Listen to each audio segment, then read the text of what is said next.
ഭൂർഭുവസ്വഃ തത്സവിതുർവരെണ്യം ഭർഗോ ദേവസ്യ ധീമഹി ധിയോ യോ ന പ്രചോദയാത്. ഓം ശാന്തി ശാന്തി ശാന്തി.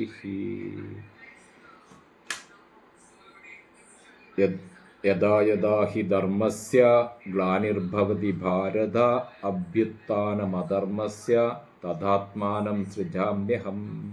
പരിത്രാണായ സാധൂനാം വിനാശായ ച ദുഷ്കൃതാം ധർമ്മസംസ്ഥാപനാർത്ഥായ സംഭവാമി യുഗേ യുഗേ.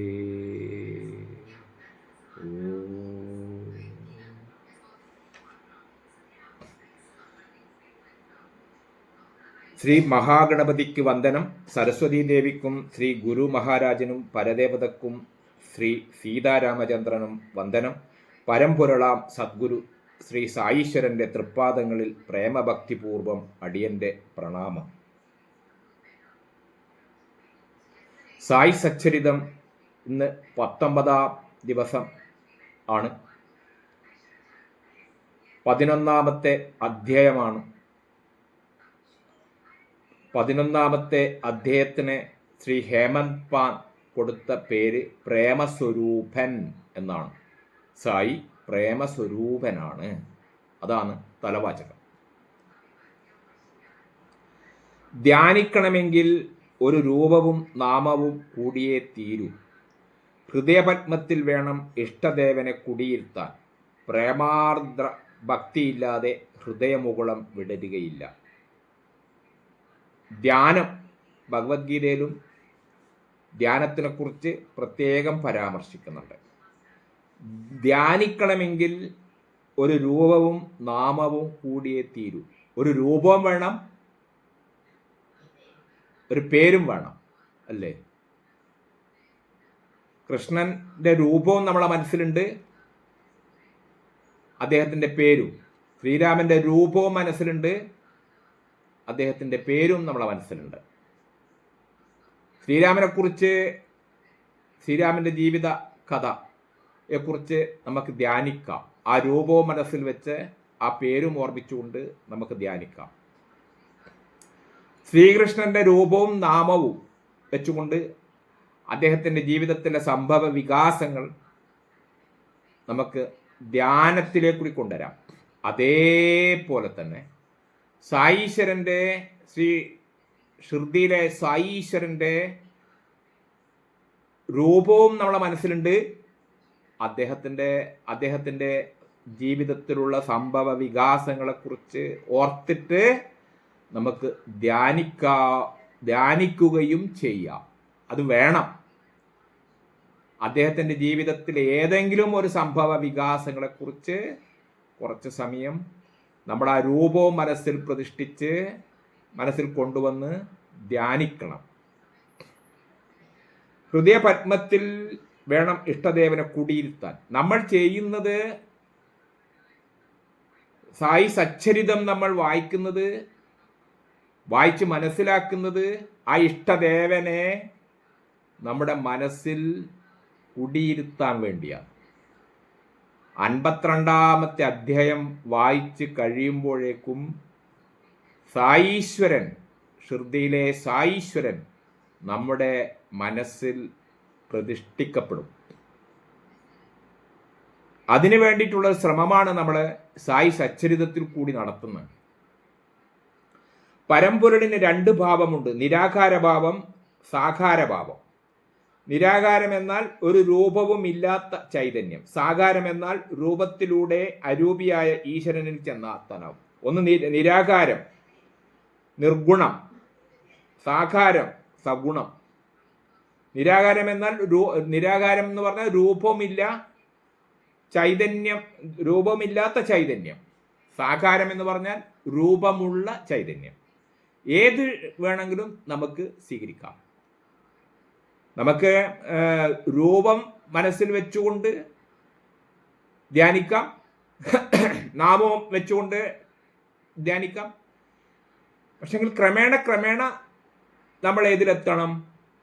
രൂപമില്ലാതെ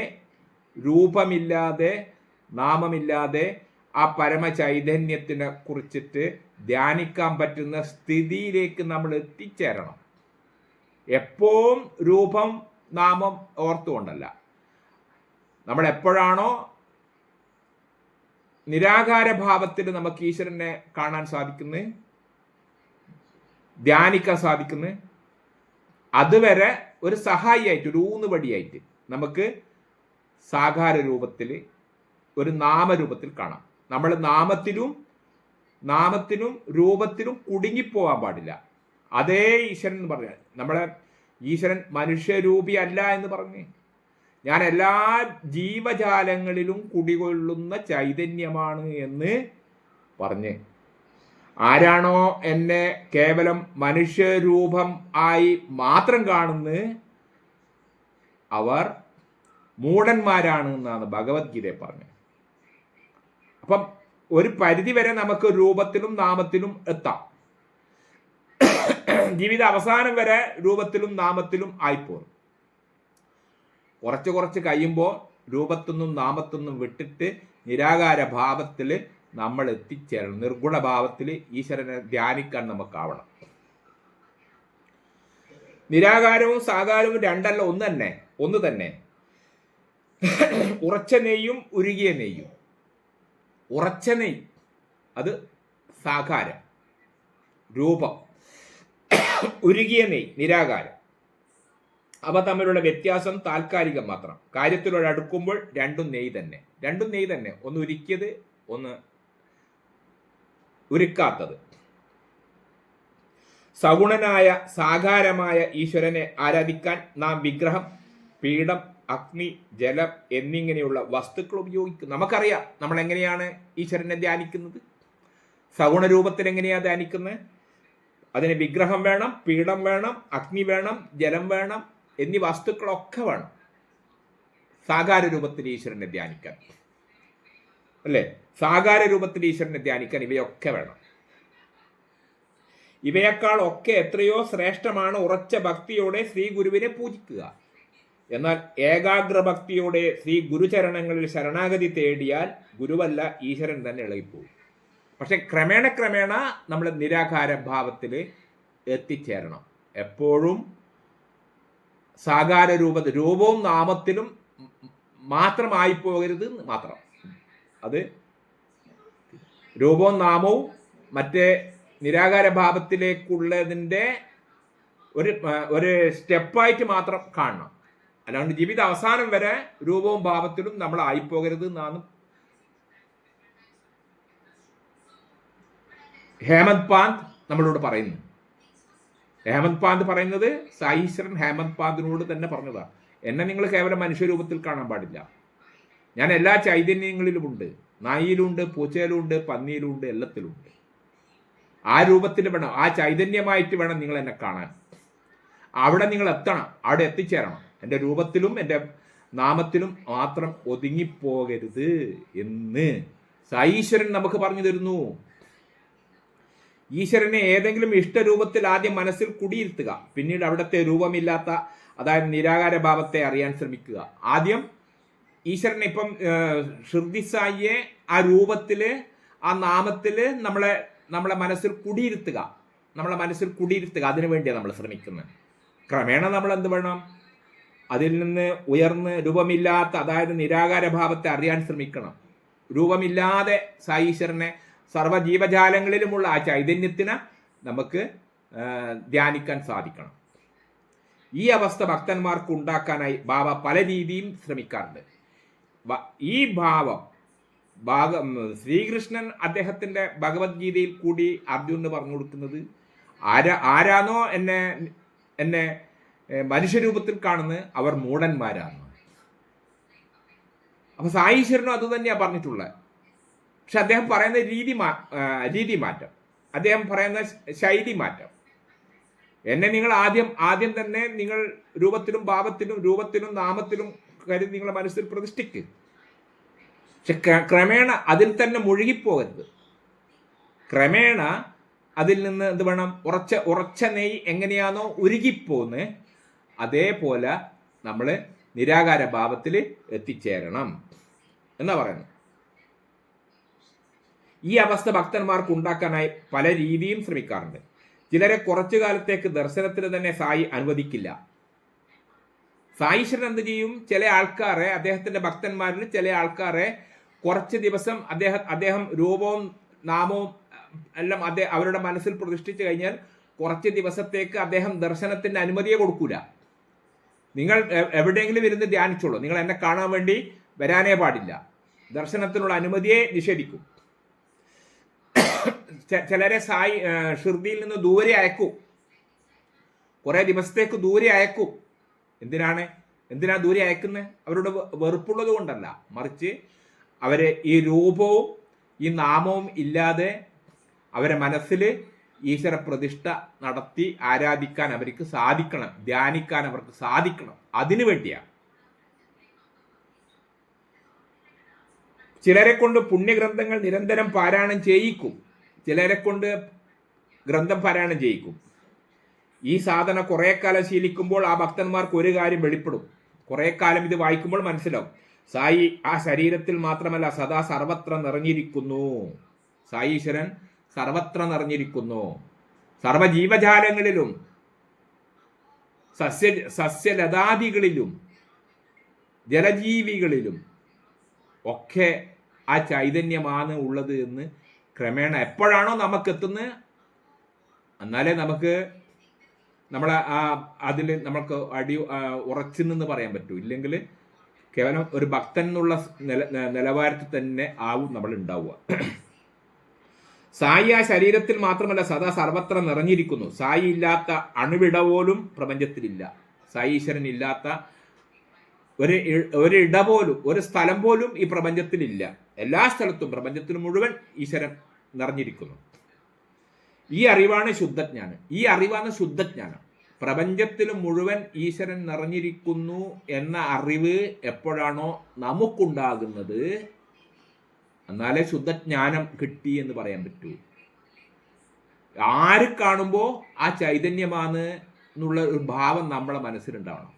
എന്നിട്ട് ആ ചൈതന്യഭാവം എന്നുള്ള രൂപത്തിൽ വേണം അവരോട് പെരുമാറാൻ. വളരെ വിനയത്തിൽ, വളരെ വളരെ ബഹുമാനത്തിൽ, ആരാധനയോടുകൂടി വേണം എല്ലാത്തിനെയും കാണാൻ.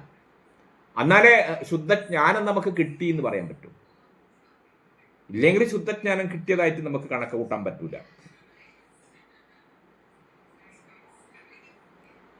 സായി ഇല്ലാത്താണ് ഇവിടെ ശുദ്ധജ്ഞാനം. ആരുടെയും ശരീരനാശത്തിൽ ക്ലേശിക്കരുതെന്നും ഇതിൽ നിന്ന് ഭാവഭക്തനെ പഠിപ്പിക്കുന്നു.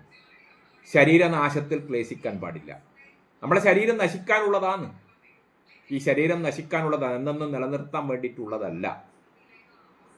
ജനിച്ചാൽ മരിക്കും. അപ്പോൾ ഈ ശരീരം നശ്വരമാണ്. ആത്മാവ് ഇതിലുള്ള ചൈതന്യം അനശ്വരമാണ്. ശരീരം നശ്വരമാണ്. ഈ നിലവാരത്തിൽ നമ്മൾ എത്തണം. അതുകൊണ്ട് ശരീരനാശത്തിൽ ക്ലേശിക്കാൻ പാടില്ല, ബുദ്ധിമുട്ടാൻ പാടില്ല. ഭഗവത്ഗീതയിൽ എന്ത് പറയുന്നുണ്ട്? വസ്ത്രം മാറ്റുന്നത് പോലെയാണ്. മുഷിഞ്ഞ വസ്ത്രം മാറ്റി പുതിയ വസ്ത്രം ധരിക്കുന്നത് പോലെയാണ് മരണവും ജനനവും. ഭാവഭക്തനെ പഠിപ്പിക്കുന്നു. കടലിലേക്ക് കുതിച്ചു പായുന്ന ഗംഗ തന്റെ മാർഗത്തിലുടനീളം ജീവജാലങ്ങൾക്ക് കുളിർമയേകുന്നു. അല്ലേ?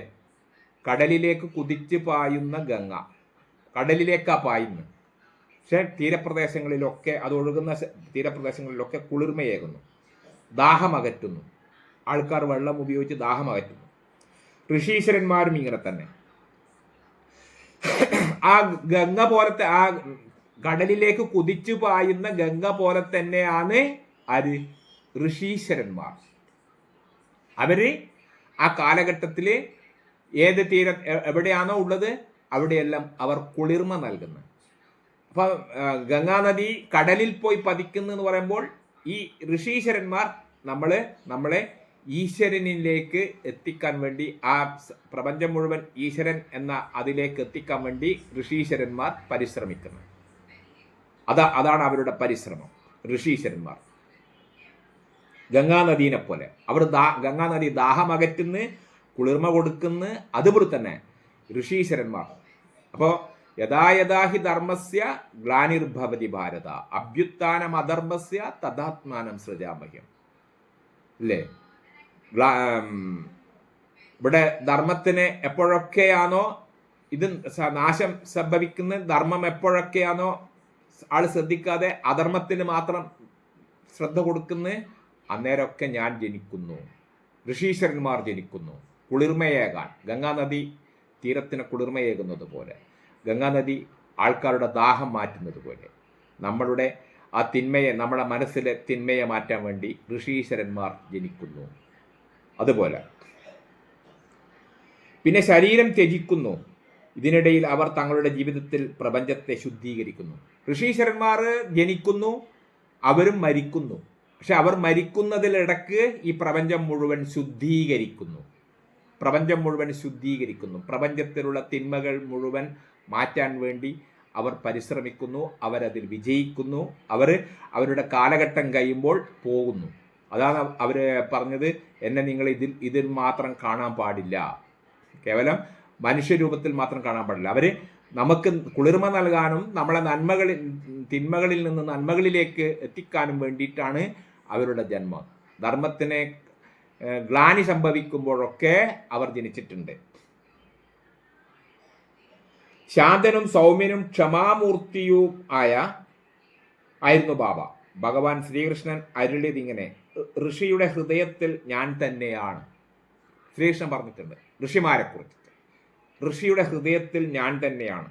സത്യത്തിൽ ഋഷിമാർ ഞാൻ തന്നെയാണ്, അത് മറ്റാരുമല്ല. അതുകൊണ്ട് ഈശ്വരനായി തന്നെ അവരെ ഗണിക്കണം. ഋഷീശ്വരന്മാരെ ഈശ്വരനായി ഗണിക്കണം. തൈത്തിരിയോപനിഷത്ത് ബ്രഹ്മത്തെ ആനന്ദം എന്ന് വിവരിക്കുന്നു. ഒരു ഉപനിഷത്തിന്റെ പേരാണ് തൈത്തിരിയോ ഉപനിഷത്ത്. അതിൽ ബ്രഹ്മത്തെ സൗമ്യനും ക്ഷമാവർത്തിയും. തൈത്തിരിയോപനിഷത്ത് ബ്രഹ്മത്തെ ആനന്ദം എന്ന് വിവരിക്കുന്നു. ഞാൻ ബ്രഹ്മമാണ്, അഹം ബ്രഹ്മാസ്മി, ഞാൻ ബ്രഹ്മമാണ്. ആ ബ്രഹ്മത്തെ ആനന്ദം എന്നാണ് ഉപനിഷത്ത്, തൈത്തിരിയോ ഉപനിഷത്തിൽ ബ്രഹ്മത്തെ ആനന്ദം എന്നാ പറയുന്നത്. അതിനെ വർണ്ണിക്കാനാവില്ല, ആനന്ദത്തിനെ വർണ്ണിക്കാൻ കഴിയില്ലല്ലോ. ഋഷിയുടെ ഹൃദയത്തിൽ ഞാൻ തന്നെയാണ്. നിത്യനും പൂർണ്ണനും നിത്യതൃപ്തനുമായ ബ്രഹ്മം അവതരിച്ചതാണ്. ബ്രഹ്മത്തിന്റെ അവതാരമാണ് ബാബ. വർണ്ണനാതീതമായ ആ പരമശക്തിയാണ് ഷിർദിയിൽ മാനവരൂപം പൂണ്ടുവന്നത്. ആ ബ്രഹ്മമാണ്. ആ പ്രപഞ്ചത്തിലുള്ള ആ ചൈതന്യമാണ് ഷിർദിയില് ബ്രഹ്മമായി വന്നത് മനുഷ്യരൂപം പൂണ്ടുവന്നത്. സായീശ്വരൻ മനുഷ്യനാണല്ലോ, മനുഷ്യരൂപത്തിലാണല്ലോ നമ്മൾ കാണുന്നത്.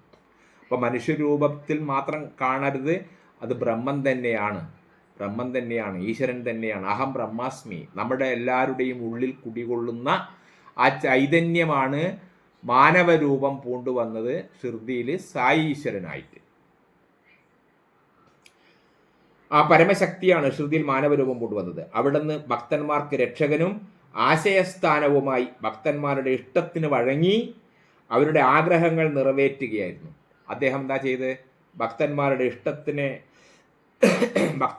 രക്ഷകനായി, കൂടാതെ അവരുടെ ആശ്രയസ്ഥാനമായി ഭക്തന്മാരുടെ ഇഷ്ടത്തിന് വഴങ്ങി അവരുടെ ആഗ്രഹങ്ങൾ നിറവേറ്റുകയായിരുന്നു. ഭക്തന്മാരുടെ ആഗ്രഹങ്ങൾ, ആത്മസാക്ഷാത്കാരം അല്ലേ? ആത്മസാക്ഷാത്കാരം, നമ്മളിലുള്ള പോരായ്മകളെ മുഴുവൻ ഇല്ലാണ്ടാക്കി നമ്മളെ നന്മയുടെ ഉറവിടമാക്കി മാറ്റാൻ വേണ്ടി ആണ് ആര് വന്നിട്ടുള്ളത്? സായീശ്വരനെ പോലുള്ള ഋഷീശ്വരന്മാർ വരുന്നത് അങ്ങനെയാണ്. ധർമ്മത്തിന് ഗ്ലാനി സംഭവിക്കുമ്പോഴൊക്കെ ഇങ്ങനെയുള്ള ഋഷീശ്വരന്മാർ ഇവിടെ വന്നിട്ടുണ്ട്.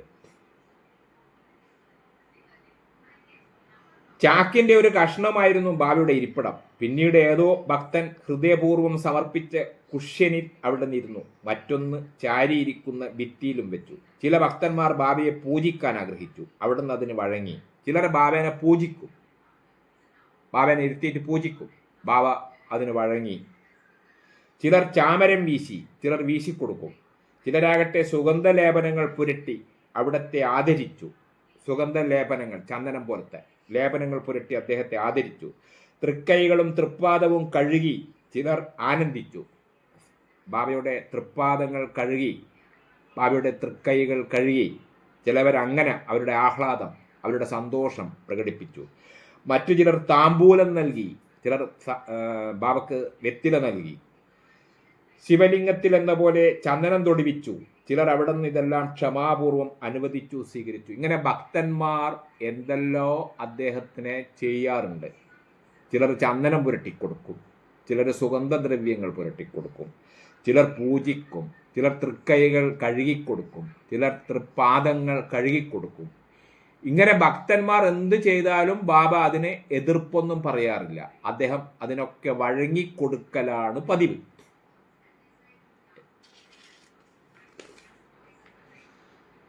താത്യ സാഹബിൻ്റെ സ്നേഹിതനായിരുന്നു ഡോക്ടർ പണ്ഡിറ്റ്. ഒരു ഉദാഹരണം പറയുന്നുണ്ട്. താത്യ സാഹബിൻ്റെ സ്നേഹിതനായിരുന്നു ഡോക്ടർ പണ്ഡിറ്റ്. അദ്ദേഹം ഒരിക്കൽ മസ്ജിദിൽ വന്നു. ഡോക്ടർ പണ്ഡിറ്റ് ഒരിക്കൽ ബാബയെ കാണാൻ വേണ്ടി വന്നു. ബാബയെ വന്ദിച്ചു. ബാബ അദ്ദേഹത്തോട് ദാദാ ഭട്ടിൻ്റെ സമീപം ചെല്ലാൻ ആവശ്യപ്പെട്ടു. ബാബ അദ്ദേഹത്തോട് പറഞ്ഞ്, ഇന്നയാളെ നീ കണ്ടിട്ട് വാ. ഡോക്ടർ അവിടെ ചെന്നപ്പോൾ ബാബയെ പൂജിക്കാനുള്ള ഒരുക്കങ്ങളുമായി ദാദ മസ്ജിദിലേക്ക് പുറപ്പെടാൻ ഒരുങ്ങുന്നു.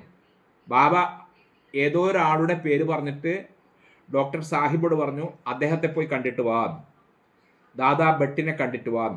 അപ്പോൾ ബാബ പറഞ്ഞതുകൊണ്ട് ഡോക്ടർ പണ്ഡിറ്റ് ഉടനടി അദ്ദേഹത്തിനെ കാണാൻ വേണ്ടി പോയി. അദ്ദേഹത്തിനെ കാണാൻ വേണ്ടി പോകുമ്പോൾ അദ്ദേഹം എന്താ ചെയ്യുന്നത്, ബാബേനെ പൂജിക്കാൻ വേണ്ടി ഒരുക്കങ്ങളുമായി മസ്ജിദിലേക്ക് പുറപ്പെടുകയായിരുന്നു. അദ്ദേഹം ദാദയോടൊപ്പം വീണ്ടും മസ്ജിദിലേക്ക് വന്നു. അദ്ദേഹത്തിനോടൊപ്പം ഡോക്ടർ പണ്ഡിറ്റും മസ്ജിദിലേക്ക് വന്നു. ദാദ പൂജ തുടങ്ങി. ബാബേനെ അവിടെ ഇരുത്തി ദാദ പൂജിക്കാൻ തുടങ്ങി. അതിനിടയിൽ ഡോക്ടർ പൊടുന്നനെ ചന്ദനപാത്രം ദാദയിൽ നിന്നും എടുത്ത് സായിനാഥന്റെ തിരുനെറ്റിയിൽ ചന്ദനപ്പൊട്ട് തൊട്ടു. പൂജിക്കാനാടെ ഇരുന്നിട്ടേ ഉള്ളൂ. പെട്ടെന്ന് തന്നെ ഡോക്ടർ പണ്ഡിറ്റ് ആദ്യമായിട്ട് വരുന്നതാ. ഡോക്ടർ പണ്ഡിറ്റ് എന്ത് ചെയ്തു, ആ ദാദയുടെ ചന്ദനത്തിന്റെ ആ പാത്രത്തിൽ നിന്ന് ലേശം ചന്ദനം എടുത്തിട്ട് ബാബയുടെ നെറ്റിക്ക് തൊട്ടു കൊടുത്തു. ഒന്നും പെട്ടെന്ന് ഇതെല്ലാം ചെയ്ത് കണ്ടു നിന്നവർ ഞടുങ്ങിപ്പോയി. ഇതിനു മുമ്പ് ഒരിക്കലും അങ്ങനെ ആരും ചെയ്തിട്ടില്ല, ആരും ഇതുവരെ ചെയ്തിട്ടില്ല. അതിനുള്ള ധൈര്യവും ആർക്കില്ലായിരുന്നു. മാനസപതി മാത്രമേ അവിടുത്തെ ഗളത്തിൽ ചന്ദനം തൊടുവിച്ചിട്ടുള്ളൂ. ഏതോ ഒരാളുണ്ട്, മാനസപതി എന്ന് പറഞ്ഞ ഒരാൾ. അയാൾ മാത്രമേ ബാബന്റെ കഴുത്തിൽ ഇതുവരെ ചന്ദനം തൊടിയിച്ചിട്ടുള്ളൂ. ദാദ വിറച്ചുപോയി. ഡോക്ടർ സായീശ്വരന്റെ ശിരസിൽ ഒരു കൈ കൊണ്ട് പിടിച്ച് മറുകൈയിൽ തിരുനെറ്റിയിൽ 3 കുറിയിട് കൂടുന്നു. 3 വര വരഞ്ഞു സായിയുടെ കഴുത്തിന്, നെറ്റിക്ക്. ബാബ പൊട്ടിത്തെറിക്കുമെന്ന് തന്നെ ദാദ കരുതി. ബാബ പെട്ടെന്ന് കോപിക്കുമെന്ന് എല്ലാവരും കരുതി. ബാബയാകട്ടെ ശാന്തമൂർത്തിയായി നിലകൊണ്ടു. ബാബ ഒന്നും ചെയ്തില്ല. ഡോക്ടർ പണ്ഡിറ്റ് ചെയ്യുമ്പോൾ അതിന് അദ്ദേഹം വഴങ്ങിക്കൊടുത്തു. നിഷ്കളങ്കനും സരളനും ഭക്തനുമായ ഡോക്ടർ പണ്ഡിറ്റിന്റെ ഭക്തി ബാബ അംഗീകരിക്കുകയായിരുന്നു. ബാബ അത് അംഗീകരിച്ചു. ആ ഭക്തന്റെ ആ പ്രവർത്തനം ബാബ അംഗീകരിച്ചു, സ്വീകരിക്കുകയായിരുന്നു. അവിടെ നിന്ന് ഒരക്ഷരം മിണ്ടിയില്ല. തിരുമുഖത്ത് കോപത്തിന്റെ കണിക പോലും മിന്നി മറഞ്ഞതുപോലുമില്ല. എല്ലാവരും ബാബ പെട്ടെന്ന് കോപിക്കും എന്ന് വിചാരിച്ചു. പക്ഷെങ്കിൽ ബാബ കോപിച്ചതേയില്ല. ബാബയുടെ ഈ പ്രകൃതം ദാദക്ക് ദഹിച്ച മറ്റൊരാൾ ഇതുവരെ മുതിരാത്ത ഒരു കാര്യമാണ് ഇന്ന് വന്ന ഡോക്ടർ പണ്ഡിറ്റ് ചെയ്ത്. എല്ലാവർക്കും ഇത് ബാബ കോപിക്കുന്നല്ലേ വിചാരിച്ചേ. ബാബ വളരെ സന്തോഷത്തിൽ ആ ഭക്തന്റെ ആ പ്രവർത്തനം അദ്ദേഹം സ്വീകരിക്കുകയായിരുന്നു. പക്ഷെ ഇത് മറ്റുള്ളവർക്ക് അത് നമ്മൾ ഇത്രയും നാൾ ഇവിടെ നിന്നിട്ട് നമ്മൾ പോലും ചെയ്യാത്തൊരു കാര്യം ഇന്ന് വന്ന ഒരാൾ ചെയ്തല്ലോ എന്നൊരു തോന്നിച്ച. ബാബ അതിനൊന്നും പ്രതികരിച്ചില്ലല്ലോ. അത് ബാബയുടെ ദാദക്ക് ദഹിച്ചില്ല. ഇന്നേ വരെ തങ്ങളെ ഒരു ചെറു ചന്ദനപ്പൊട്ട് തൊടിയിക്കാൻ പോലും അനുവദിക്കാത്ത സായിനാഥൻ എന്തേ ഇന്നിങ്ങനെ? എന്താ സായിനാഥൻ ഇന്ന് ഇങ്ങനെ? നമ്മൾ ഇതുവരെ തൊട്ട് കൊടുത്തിട്ടില്ലല്ലോ ബാബയുടെ നെറ്റിക്ക് ചന്ദനം. നമ്മൾ പോലും ചെയ്യാത്ത, നമ്മൾ ഇത്രയും കാലം ഇവിടെ നിന്നിട്ട് നമ്മൾ പോലും ചെയ്യാത്ത പ്രവർത്തനം ഇന്ന് വന്ന ഈ ഡോക്ടർ പണ്ഡിറ്റ് ചെയ്യുമ്പോൾ ബാബ അതിന് പ്രതികരിച്ചതേയില്ല. ബാബ അതിന് വഴങ്ങിക്കൊടുത്തു. അന്ന് വൈകിട്ട് മസ്ജിദിലെത്തിയ ദാദ ഈ പക്ഷപാതത്തെക്കുറിച്ച് ബാബയോട് ചോദിച്ചു. വേറൊരു സമയം ഭക്തന്റെ പരിഭവം നിറഞ്ഞ ചോദ്യം കേട്ട് ഭഗവാൻ പുഞ്ചിരി തൂകി. ബാബ പുഞ്ചിരിച്ചു. പിന്നീട് പ്രേമപൂർവം അരുളി എന്നാ പറഞ്ഞേ, ദാദാ കേൾക്കൂ, ആ ഡോക്ടർ പണ്ഡിറ്റിന്റെ ഗുരുനാഥൻ ഒരു ബ്രാഹ്മണൻ. ആ ഡോക്ടർ പണ്ഡിറ്റിന്റെ ഗുരുനാഥൻ ഒരു ബ്രാഹ്മണൻ. ഇന്ന് വന്ന ആ ഡോക്ടർ പണ്ഡിറ്റ് ഉണ്ടല്ലോ, അദ്ദേഹത്തിന്റെ ഗുരുനാഥൻ ഒരു ബ്രാഹ്മണൻ, ഞാനോ ഒരു മുസ്ലിം. പക്ഷെ അദ്ദേഹത്തിന്റെ പരിശുദ്ധമായ മനസ്സിൽ എന്നെ സ്വന്തം ഗുരുവിനെ പോലെ കരുതി. പക്ഷെ അദ്ദേഹം ചെയ്തല്ലോ, അദ്ദേഹത്തിന് എന്നെ നോക്കുമ്പോൾ അദ്ദേഹത്തിന്റെ ഗുരുവാണ് എന്ന് അദ്ദേഹത്തിന്റെ മനസ്സിലുള്ളത് ഞാൻ ഷിർദിയിലെ സായിബാബ ആദ്യമായിട്ട് കാണുന്ന ഒരാളെന്നല്ല. അദ്ദേഹത്തിന്റെ മനസ്സിലുള്ളത് അദ്ദേഹത്തിന്റെ ഗുരുനാഥനാണ്. ഇവിടെ ഇരിക്കുന്നതും അദ്ദേഹത്തിന്റെ ഗുരുനാഥൻ എന്നുള്ള രൂപത്തിലാണ് അദ്ദേഹം കണ്ടത്. അദ്ദേഹം ആരാധിച്ചതാണ്. എനിക്കൊന്ന് തടയാൻ പോലും കഴിയുന്നതിന് മുമ്പേ അദ്ദേഹം എൻ്റെ മേൽ വിജയം നേടി. ഞാൻ തടയാൻ വേണ്ടി ശ്രമിക്കുന്നതിന് മുമ്പിൽ അദ്ദേഹം വിജയം നേടി. അദ്ദേഹം എൻ്റെ കഴുത്ത് പിടിച്ച് എൻ്റെ തല പിടിച്ച് വെച്ച് ആ ചന്ദനാള തൊടിയിച്ചു. എന്നിട്ട് അദ്ദേഹം അടങ്ങിയിട്ടുള്ളൂ. എനിക്കൊന്നും ചെയ്യാൻ പറ്റിയിട്ടില്ല. കാരണം എന്താ? അദ്ദേഹത്തിന്റെ വിചാരം അദ്ദേഹം ഇതുവരെ ആരാധിക്കുന്ന ബഹുമാനിച്ചിരുന്ന അദ്ദേഹത്തിന്റെ സ്വന്തം ഗുരുനാഥനാണ് സായിയുടെ രൂപത്തിൽ ഇവിടെ ഇരിക്കുന്നതെന്ന്. തൻ്റെ ഗുരുനാഥനായ ദോപേശ്വരിലെ രഘുനാഥിനെയാണ് ഡോക്ടർ ബാബിയിൽ കണ്ടത്. ആ ആകർഷണ നിമിത്തം അദ്ദേഹം ബാബിയെ ആരാധിച്ചു. ബാബി അത് സ്വീകരിക്കുകയും ചെയ്തു. അദ്ദേഹത്തിന്റെ ഗുരുനാഥന്റെ മുഖം അദ്ദേഹത്തിന്റെ മനസ്സിലുള്ള ഈ ബാബനെ കാണുമ്പോൾ അദ്ദേഹത്തിന്റെ ഗുരുനാഥന്റെ മുഖം പോലെ തന്നെ അദ്ദേഹത്തിന് തോന്നുന്നു. ഇത് വേറെ ആരുമില്ല, എൻ്റെ ഗുരുനാഥൻ തന്നെയാണെന്നുള്ളത് തോന്നിച്ചാണ് അദ്ദേഹത്തിന്. അപ്പൊ അതുകൊണ്ട് അദ്ദേഹം എന്ത് ചെയ്തു? അപ്പോൾ അദ്ദേഹത്തിന്റെ ചന്ദനെടുത്ത് ആരോടും ചോദിക്കാതെ ബാബയുടെ നെറ്റിത്തടത്തില് 3 വര വരച്ചു. സായീശ്വരൻ ഇതെല്ലാം അനുവദിക്കുന്നതും സ്വീകരിക്കുന്നതും ഭക്തന്മാരുടെ ഭാവത്തെ ആശ്രയിച്ചായിരുന്നു. ഭക്തന്മാരുടെ ഭാവം, അവരുടെ മനസ്സിലുള്ള ഈശ്വര ഭാവം ആശ്രയിച്ചാണ്. ചിലപ്പോൾ ഇത്തരം പൂജാദികളെ അവിടെ നിന്ന് തടഞ്ഞു, എതിർത്തു. ചിലപ്പോൾ നരസിംഹമൂർത്തിയെപ്പോൾ ക്ഷുഭിതനായി. പലപ്പോഴും ഇങ്ങനെയുള്ള അനുഭവങ്ങൾ മറ്റു പലരും ചെയ്യുമ്പോൾ ബാബ ചിലരെ തടയാറുണ്ട്, ചില സംഗതിയെ അദ്ദേഹം എതിർക്കാറുണ്ട്.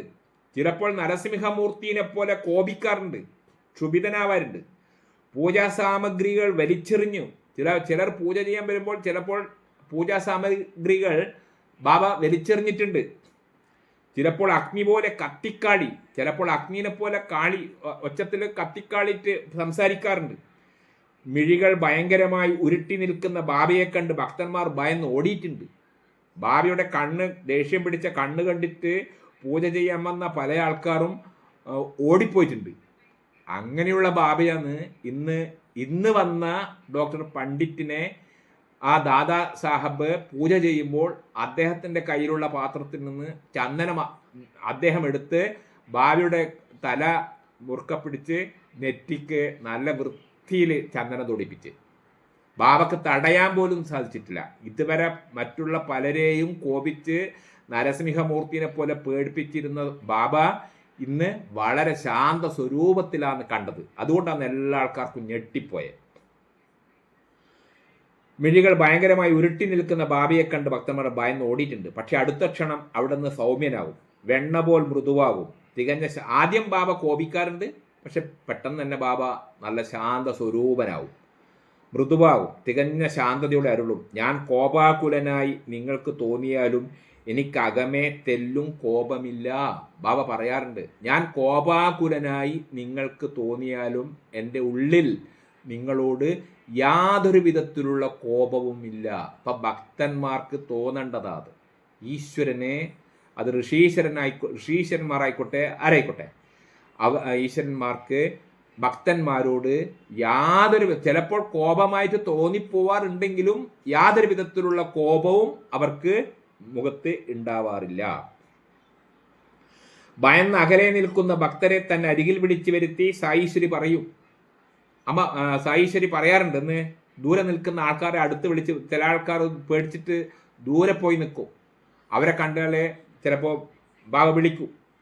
അമ്മ പിഞ്ചു കുഞ്ഞിനെ തൊഴിച്ചെറിയുമോ? ദൂരെ പേടിച്ച് നിൽക്കുമ്പോൾ ബാബ അവരെ അടുത്ത് വിളിക്കും. എന്താ നിങ്ങൾ ദൂരെ പോയി നിന്നേ? അമ്മ തൻ്റെ കുഞ്ഞിനെ തൊഴിച്ചെറിയുമോ? സമുദ്രം എന്നെങ്കിലും നദിയെ മടക്കി അയക്കുമോ? സമുദ്രം എന്നെങ്കിലും നദിയെ മടക്കി അയക്കുമോ? ഞാൻ സമുദ്രമാണ്, ബാബ സമുദ്രമാണ്. നമ്മളെല്ലാം ചെറു നദികളാണ്. ഈ ചെറു നദികൾ സമുദ്രത്തിലാണ് പോയി പതിയ അല്ലേ? സമുദ്രം എന്നെങ്കിലും നദീനെ മടക്കി അയക്കുമോ? ഇല്ലല്ലോ. ഞാൻ എന്നെങ്കിലും എൻ്റെ ഭക്തരെ ദ്രോഹിക്കുമോ? ഞാൻ എന്നെങ്കിലും എൻ്റെ ഭക്തരെ ദ്രോഹിക്കുമോ? ആട്ടി അകറ്റുമോ? അസംഭവ്യം. ഇതൊന്നും നടക്കാത്ത കാര്യമാണ്. ഭക്തന്റെ അധികാരത്തിന്റെ കീഴിലാണ് ഞാൻ. ഭക്തന് കീഴിലാണ് ഞാൻ.